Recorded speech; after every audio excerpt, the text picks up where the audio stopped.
Here's a practically new GTX3582r, and this is the Gen 2. So I'm going to show you what this looks like.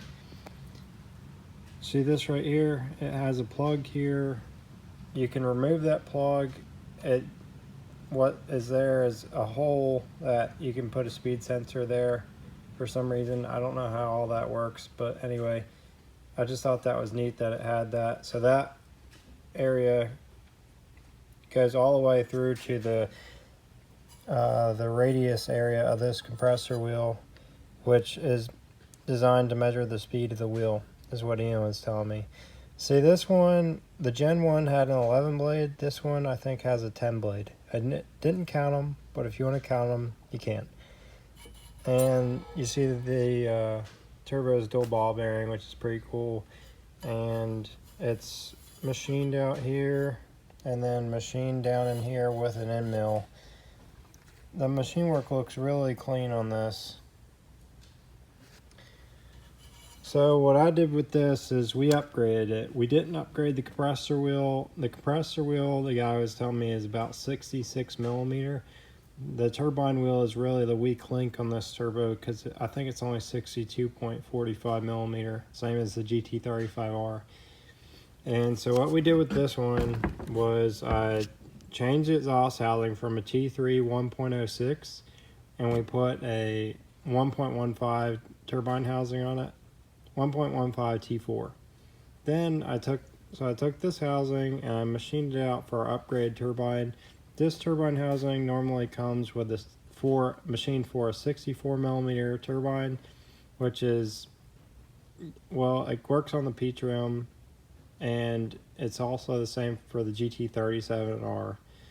So I took this housing, machined it out to fit this custom turbine that I put in here, which is our 67 millimeter by 74 millimeter HX40 turbine that we had custom made to fit inside of the ball bearing center cartridge. This is the closest thing in a Garrett form ball bearing turbo that you can get to a precision 6766, or if it had a 62 compressor, the closest thing to their 62, 66, and a Garrett ball bearing form. Now this plate right here, they don't come with O-rings from Garrett. So what I did with that is I took the plate and I machined it to fit an O-ring from a KO4, and then once I machined it, I installed that O-ring so it compresses up against this housing so it will not leak between the seal plate and the compressor housing.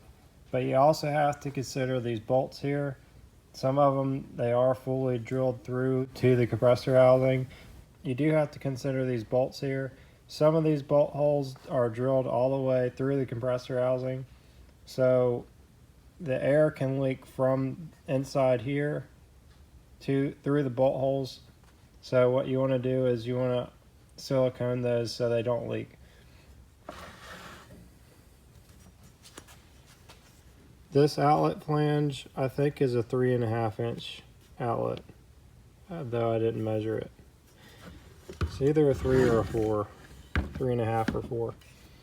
The way I made this work is I machined this turbine housing to fit the bearing housing, and I machined it to fit the turbine. The way I machined it to fit the bearing housing is I cut this area down to be able to, I guess it's harder to show you this without having the housing off, but anyway, cut it down a lot so that the bearing housing will go in deeper, because the ball bearing ones go in a lot deeper. And then I had to shave this area down, but you can't go too far because you don't want to cut down into the ports and then cause it to bust through. Another thing we had to do, because it is really close, you see we shortened this bolt right here for the drain so it'd have room. So we didn't have to do that on all of them, just the drain one. Wherever the drain's going to be, that bolt needs to follow.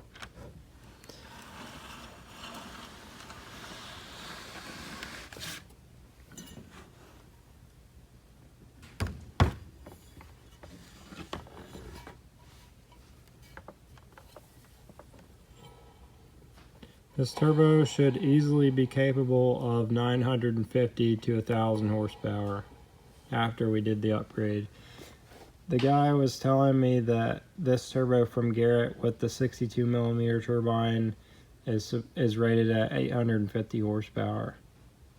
When you do a turbine housing like this one, like the T4 series, because you can only machine it so deep, you have to use spacers like this to be able to make up for the clearance distance that you aren't able to machine the housing back. Because if you machine the housing so deep, then you can't, like if you intended to not use these spacers and you machine the housing too deep, a lot of times you can cut a hole in the housing. It just gets too thin. But when we use these spacers, it just makes it so we have a comfortable distance which we cut it, and we don't have to worry about anything breaking because it's too thin there. These go right on top of the center cartridge, and then the clamps that hold the bearing housing down will compress onto the spacers, which will hold the bearing housing in. These are made out of reared-in steel. That was a joke. Anyway, these I machined down on my lathe. And then, so I just cut a circle out. I had to get the proper size steel to do that. I cut the circle, the dimension I needed, and then I go and take a grinder and then cut the circle in half to be able to make these plates. Here's a comparison in the 1.06 T3 turbine housing to the T4 1.15. This one's twin scroll. This one's just open. This 1.16 is a massive housing, if the camera doesn't do justice. I had somebody that he had the 62mm turbine and the 66.3mm compressor wheel, and with that combination, that guy made 926 horsepower. Here's a side shot between the two.